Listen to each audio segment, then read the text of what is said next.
Xa están en marcha as obras de mellora da zona de ocio infantil do Campo da Torre en Pontevedra. O proxecto que se executará está especificamente deseñado para este espazo.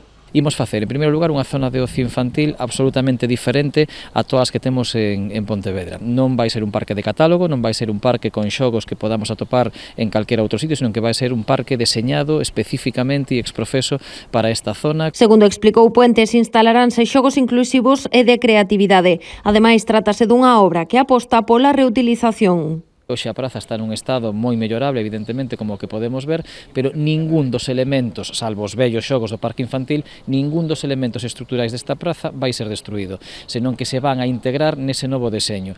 Nun deseño que vai ser radicalmente diferente ao que temos agora, pero que, por exemplo, o banco perimetral vai quedar, evidentemente, tratado, revestido e convertido en tumbonas, non un banco corrido como agora, pero vai quedar esa estrutura no lugar no que está. A reforma foi deseñada polo arquitecto Víctor Hermo. Actuarase na fonte, que se renovará coa creación de pequenas canles de auga. Tamén colocaránse troncos de madeira que se empregarán para realizar xogos de equilibrio e escalada.